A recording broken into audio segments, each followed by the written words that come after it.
Everybody, we're back, and let's go and get started on our problem set 7 solutions. So this will be very important for our exam too. So which material is stiffest? So that's going to be the highest slope on the stress strain curve, so that's going to be our red curve right here. Toughest depends on it's going to be equal to our volume times the integral to strain and failure, CDE. So that could be several different values. Again, it depends on the volume, but I would also suggest that the red curve, because that total area underneath my curve seems to be the largest, because we're not getting a significant increase in the strain here. Strongest, this point right here, also my red curve as well. What's my highest yield strength? Also my red curve right here as well. The most ductile, that's going to be my blue curve right here. The most brittle, that's going to be my pink curve right here. Then for our black curve, we're asked for the quantitative values of failure of strain. So that's going to be this value right here, 0.36 or something like that. Failure stress, so for the black curve right here, so that is going to be stress at failure. So that's probably going to be this point right here, so about 70 MPa equals sigma F. What else do we have? Yield strain. So I'm going to say it starts to yield over here, so my yield strain is going to be about 0.02. My yield stress is going to be the stress value right here. You could do that, it's about 17 MPa. And then ultimate tensile strengths for the black curve is going to be about, again, I'd say about 75 MPa. So pretty close to the strain of failure, stress of failure. That's it. All right, so now we need to get into our problem 2. So for number 2, we are going to be, actually we have to make a little typo error here. So this should be exactly the same, so it should be minus 37.5. So we need to draw the RBE element. So let's go ahead and look at our system here. As such, we have our coordinate system, 1, 2, 3. So I have a stress in the 1, 1 direction, so out of the board here, that's positive. I have a shear stress here, sigma 3, 1. So remember, we need to look at the normal to the plane first in direction, and this is going to be negative, so it is going to point in the direction of negative here on the top surface, negative here, there. You could also do 1, 3, so in the one direction going, basically, we look at 1, 3 going down here, and then up here. And then finally, we have a compressive stress in the 3, 3 direction. So that's what the RBE would look like. So I am going to now draw my Mohr circle, and then determine rotations to get to principal, maximum shear stress. Okay, so I'm going to draw Mohr's circle, but I am not going to I'll probably use my linear algebra technique. So I'm going to first look at the 1, 2 plane, and in the 1, 2 plane, my normal stresses are 1.87 and 0. And I have no shear stresses, so I am in the principal stress state here. So my sigma 1 is equal to this up here. My sigma 2 is equal to this. All right, what about my 2, 3 plane? So tau, here we go here, sigma. In my 2, 3 plane, I have minus 17.67 and 0. So this would be my sigma 2 is equal to this. My sigma 1 would be equal to 0. Here we are. So again, in the principal stress states, the rotation is 0. Maximum shear, I would rotate here to basically 45. Or actually, because remember, this is 90 degrees, but we are in 2 theta space, so equals 2 theta. So for both of these, rotation to get from my straight stress state here to my, basically, my maximum shear stress state would be 45 degrees. Excellent. And then we'll get to the rotation or the stress state further. Now, for the 1, 3, the difficult one. So tau, sigma, and I'm going to do, so here I've got a point at 1.87. I've also got a point at minus 17.67. I'm also going to have a point here, minus 37.5, actually plus minus 37.5 here. So I'm going to have points here, here, and then here, and then here. I'm going to draw the circle through those points. And then now I'm going to have to connect from here to here. And I need to figure out and solve for those 2 theta angles, and then what angle I have to get to the maximum here. So we drew the Mohr circle, but I'm not necessarily going to use that approach. I'm going to use our linear algebra approach. So I'm going to write out our stress tensor. and I'm going to do my stress is equal to, actually, not equals. I'm going to do 1.87. This is an MPa, so we'll do that. 0 minus 37.5, and then, oops, not there. And I'm going to do 0, 0, 0, and then I'm going to do right here. I'm going to do minus 37.5, and then 0, and then minus 17.67. And I'm going to multiply all this times 10 to the 6 because we want to be in pascals. So I'm also now going to pick out stress 1, 2. Actually, we already have all the answers. Let's go ahead. Let's take a peek at it, actually. We'll do stress 1, 2 is equal to, so let's do stress 1, 1, stress 2, 2, and then finally we got stress 1, 2. So stress 1, 3 is going to be equal to stress 1, 1. Stress 2, 3, and then my shear stress 1, 3. And then my stress 2, 3 is going to be equal to stress 2, 2, and comma my stress 3, 3, and then finally my stress 2, 3. So there we go. So now I can answer actually all those other questions. So we found the rotation to get the principal maximum for our 1, 2 and our 2, 3. We were already in the principal stress state. We found those values as we indicated here. We know, actually, we just need the rotation. And then we need the full stress state for clockwise rotation of 13 degrees from the maximum shear stress state. So I need to do a clockwise rotation of 13 degrees in real space. So we know here to get to my principal, I'm going to rotate 45, and I'm going to have to rotate an additional 13 there. So I'm going to have to do minus, basically, you can kind of think of it as minus 45 and then minus 13. So let's do that. So I can do T dot stress 1, 2 slash dot theta goes to minus 45 minus 13, and there we go. I could do the exact same thing for stress 2, 3, because those are my values. So these would be my, again, this would be my new stress 1, 1, stress 2, 2, stress 1, 2, stress 2, 2, stress 3, 3, and then stress 2, 3. I need to figure out what is that angle for the 1, 3 though. So I need to find basically T dot stress 1, 3. I need to figure out for my principal stress state, what's the rotation? I need to set this shear value, my new shear stress value, to 0. So solve, when does this equal 0 in terms of theta? And you can see the degrees I get right here. So 52 or 37, again, they're just related by rotations. I can also take this value, if I want to figure out how do I maximize my shear stresses, so I could also go like this, stress here. Now I need to figure out when is this maximized. So take the derivative in terms of theta, and then I need to solve for when is this equal to 0. Solve.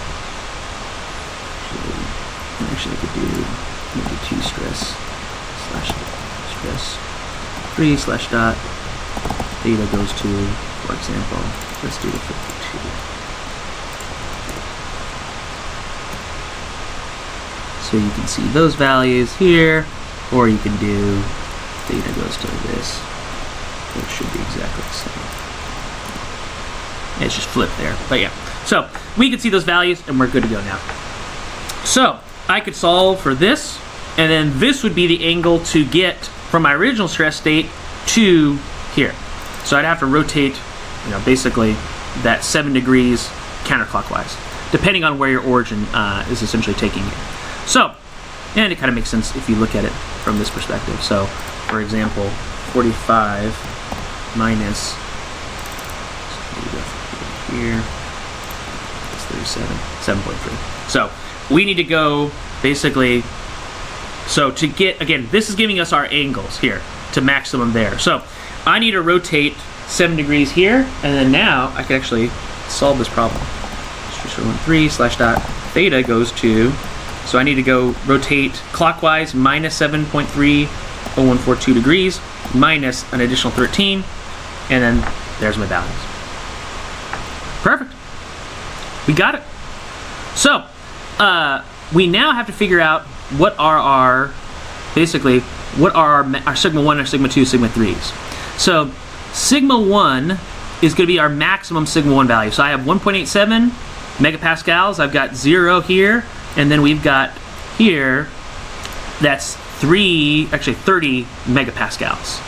So here, this is going to be my sig 1. So this is equal to sig 1. Now, I now have to figure out from these sig 2s, what's the largest? So my sig 2 here is minus 17. My sig 2 here is 0. And let's see what my sig 2 here is. It's negative. So sig 2 should be 0. And then finally, we look at the smallest sigma 2. So again, minus 17 megapascals, 0. And then where's our other guy? So this is our other value. So this is minus 40. That's going to be our sig 3. How can we confirm this? I could do eigenvalues of my stress tensor. And what do you know? We see, we need to make sure this is negative. And we get this value here. So we've got it. So now you could draw your full 3D stress tensor, or your 3D Mohr circle, excuse me. Tau here, sigma 1, sigma 2, sigma 3, circle, circle, circle, and you're good to go. What's your maximum shear?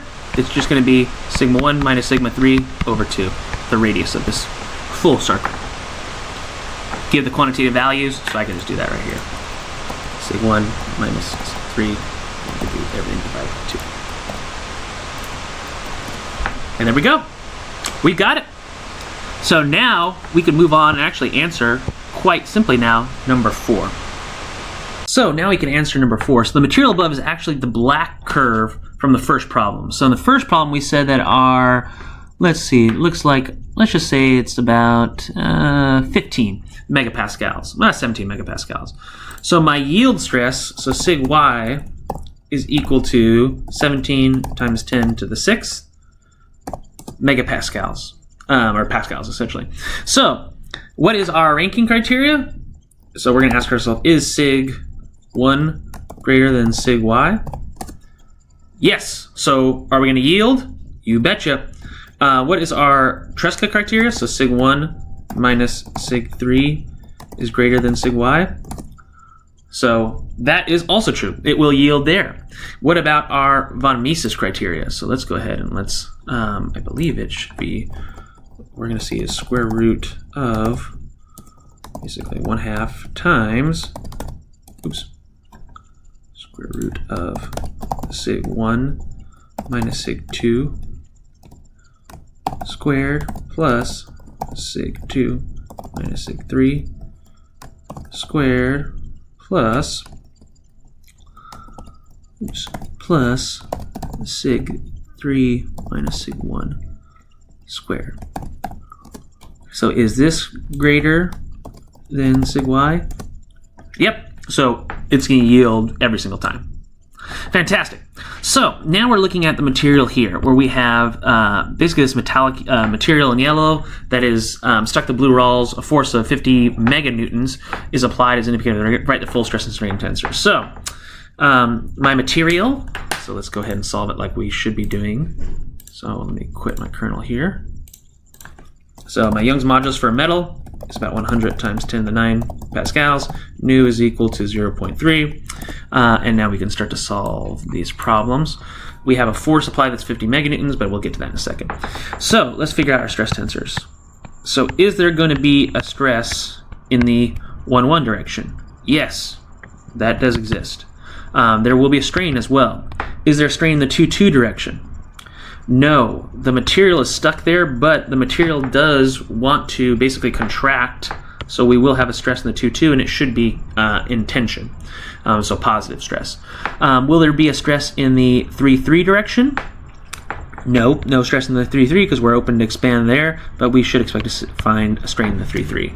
So we also know what sigma 1-1 is. So we know that the force is going to be 50 times 10 to the 6 newtons. We know that my cross-sectional area there is my thickness. So yeah, it's my thickness, which is 1 nanometer, so 1 times 10 to the 9. And then my basically the length, because it's the cross-sectional area that we're seeing right there that's being pulled on there. So the length is going to be 500 times 10 to the minus 3. So that's my area. So sig11 is equal to force divided by area, and it's going to be, oops, there we go. So 1 times 10, actually, to the minus 9. Be careful about your units. Minus 9 here, as I say, and that's gigantic, but we'll play around with that example. So I've got my sig11. So now I'm just going to go ahead and solve for the rest. So I'm going to solve. So E11, set it equal to, actually we know that also E22 is equal to 0. And we will go ahead and, let's see, what else can we write over here? 1 over y. Sig11 minus nu times sig22 plus sig33. And here we go, here. And this is E22, this is E33. We got sig33, and here sig33 is 1, 1 now. Here we go. This needs to be 2, 2 out here, and this needs to be 1, 1. And we can go ahead and solve for the rest. E11, E33. Actually, we should know that sig33 is 0 also. So let's go ahead and put that there. Sig33 is 0. And now we can solve for the rest of our unknowns. So E11, E33, and sig22. So sig22, positive as we expected. As we pull there, our strain in the 3 direction should be negative, and then we have a huge positive strain here. Again, the materials are ridiculous, or the values are ridiculous, but that's how we're going to look at it. And now it asks us what are our final dimensions, so I could solve. So if my strain in the 1, 1 is here, and my 1, 1 direction is just going to be basically the change in my width, which is 10 micrometers, so set it equal to WF minus WI, which is 10 times 10 to the minus 6, divided by that. I could solve here. Let's do it with a numerical. That would be my final dimension. Again, insane units, but this is just a pretend problem anyways. We could do the same thing for here. So I could do, instead of that, so in the 3, 3, I'm going to be looking at my thickness final, and that is 1 nanometer.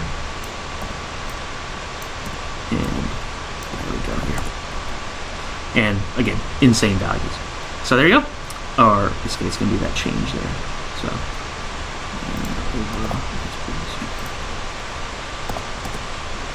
actually, let's put this.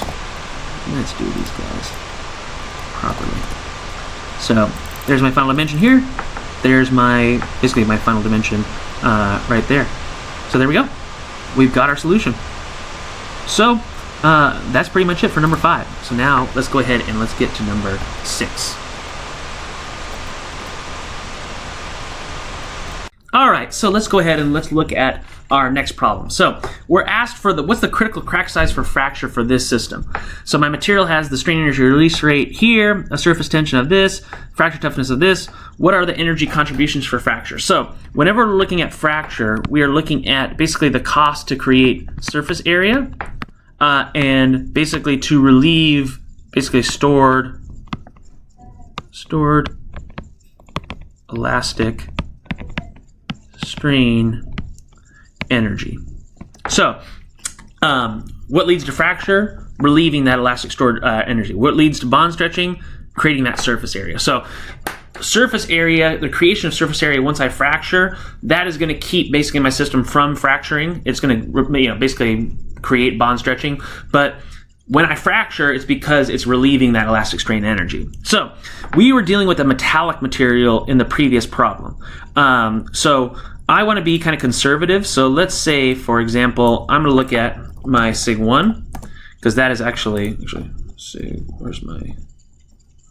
where is my values? Actually, sig, we can see here, that's sig11. Okay, so for example, let's just look at sig11. Yeah, that's going to be definitely, oops, or 16. So 3, 3, 3, 3, 1, 2, 3, 4. Yeah. So sig11 is for sure my largest stress. So I need to calculate what is the critical crack size for fracture in this system. So because I'm a metal, I'm not going to use my surface tension value. Because I know metals basically fracture, in a manner that's not appropriate for my Griffith criteria. So I could either use this one or I could use this value right here.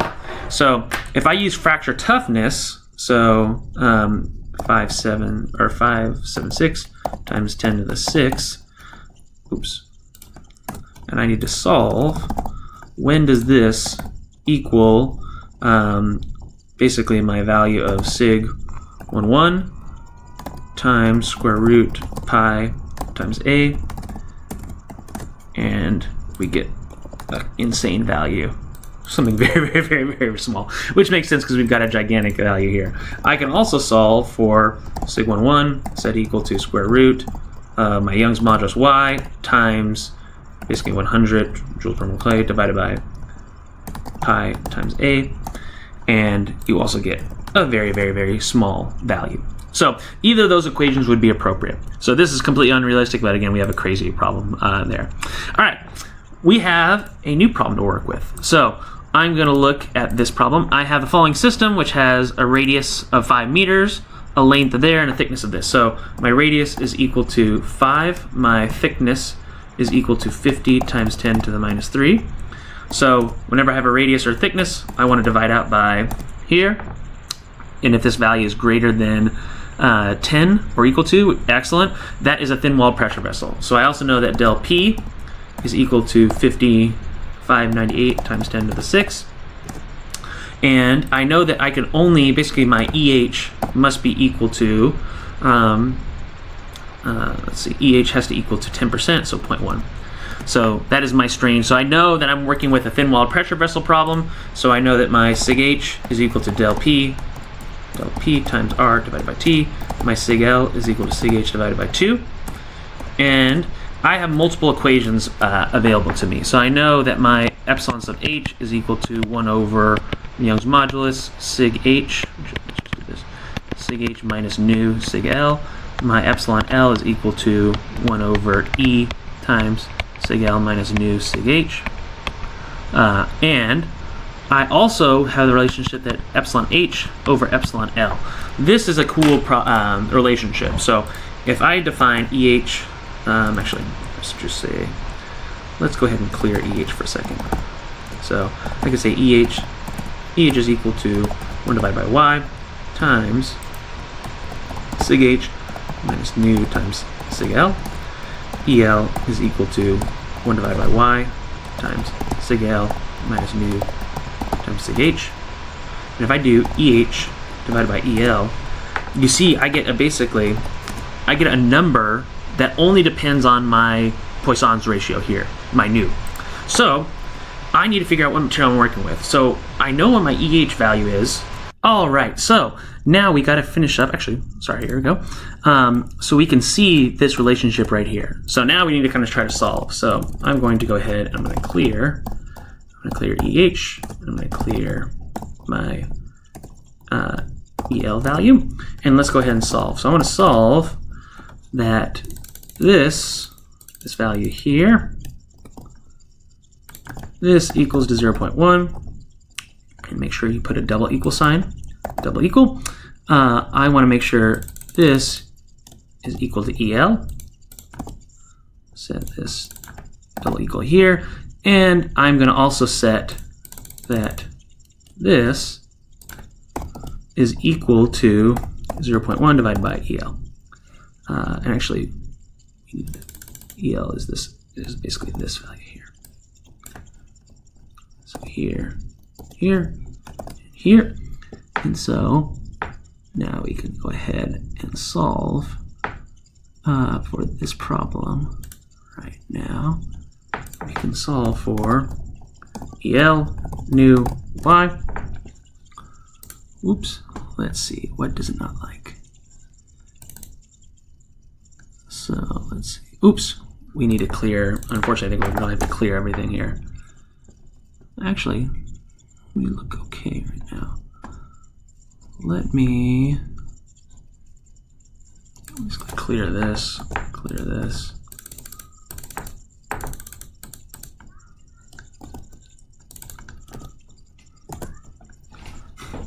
Let's go ahead and check here. So now we can, so we have some values, but we have some bounds essentially on our problem. So we can actually go ahead and we can solve this. EH over EL. We can actually solve for this now.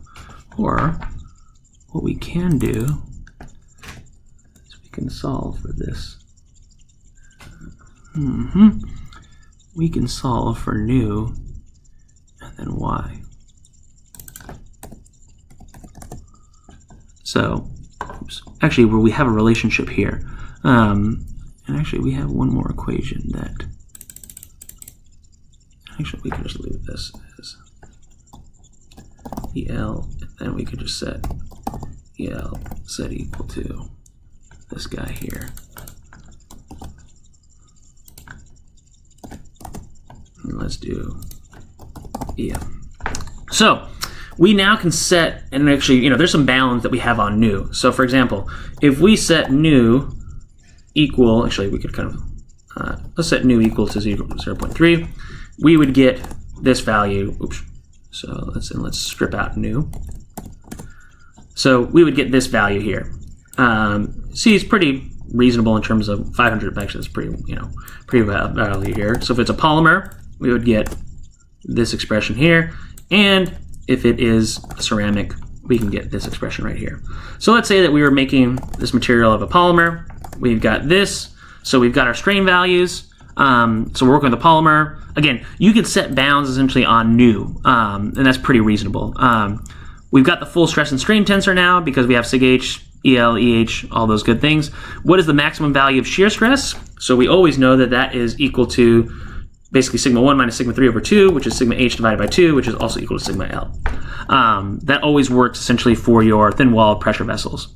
What rotations try to get there? Again, we are already in our principal stress state when we are working with a thin wall pressure vessel, so we just need to do the 45.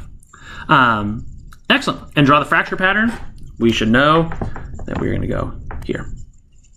And for this particular problem, our stress tensor would look like this. So this would be 0, sigma L, and then sigma H in the 3,3 spot. And our fracture pattern is like that. Great. Now on to the next one. Correct the maps.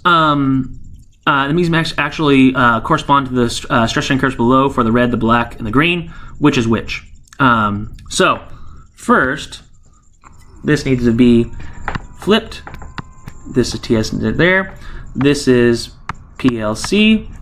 That's a bar herring, good. Here, nope, nope. E, PLC, DG. Good, good, good. No, no, PLC. And then we got NH, and then we got CC. All right. And then now we can correlate those. So we have corrected all the plots, and so now let's look for the red, black, and green. So we can see here, this is my yield stress right here, this is my yield stress right here, this is my yield stress right here. So looking at those values for A, B, and C, my yield stress of B looks to be greater than my yield stress of C, which is greater than my yield stress of A. So, so if I'm looking at my blue, black, and red curves, my red is going to be my B, my red, black. My black is going to be my middle one, which is going to be my C, and then my blue is going to be A. So that is basically corrected, which corresponds to where it's excellent. What is the strengthening mechanism being used here? What explains both the stress strain curves and the deformation mechanism maps? So one of the things here is this problem is actually very difficult to answer. One possible strengthening mechanism to explain the maps has to be grain size strengthening. So grain size strengthening has to be it, but you see that this curve, and this curve has very different Young's modulus. So this would actually tell us that solute strengthening or precipitate strengthening is actually going on here. So there's kind of a little disconnect essentially here. So we actually don't know. So something weird is happening. So it seems like that there's grain size changing, but also there must be essentially something else going on with my stress strain curves because my Young's modulus is changing. So these may be different precipitate strengthening or solute strengthened alloys as well. But by the maps, it must be grain size strengthening.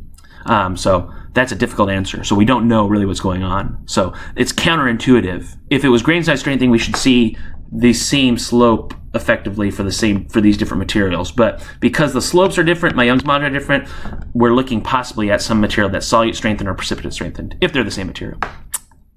When will NH dominate? Navarro herring will dominate at high temperatures, and that's always to this rightmost region here, because you have the activation of, basically, we know that my strain of NH is equal to stress dg to the minus 2, and then d naught exponential minus q of lattice over kt. So this is bulk diffusion. So when my temperature is high enough, I could activate all of my atoms that are diffusing essentially within the bulk, so that are diffusing in here. And they, even though these atoms in the bulk will always move slower than atoms in the grain boundary, that will always dominate. This will dominate because there's so many more atoms in the bulk than atoms diffusing in the grain boundary. So that will essentially overcome it, just like we talked about in class. Excellent. For the stress strain curves below, blue, black, and red, which would have the smallest grain size? Red. Red has the smallest grain size, most dislocations. Red. Why? Because we know that delta Y scales as C solute to the 1/2. Delta change scales as dislocation density to the 1/2. And dislocation density scales as dg to the minus 1. So, smallest grain size, red. Most dislocation, red, highest yield strength. Highest concentration of solute, also red because it has the highest yield stress. Largest precipitate radius. So when you're looking at bowing and cutting, we know we had this curve here where on this side I'm cutting, on this side I'm bowing. So the one that would have the largest, if we're just looking on this side here, the largest precipitate radius, that should be my blue curve here. So because it has the lowest yield stress. That's not my yield stress here, but that's my yield. But my blue curve would be the one with the largest precipitate. Now there could be some values that also have very, very low yield stress that are very small precipitate size too. But assuming we're just looking like this would be my red curve, and then like right here, and then that point right here, this precipitate size would be my black curve. If you're just looking on this right-hand side, so you could have a scenario too where like this could be, an even smaller value, but we could just look at that. The key thing is knowing that we cut small particles and we bow around large particles. And that is it. That is the end of our problem set. So study hard for the exam, and I will see you all next time. Bye.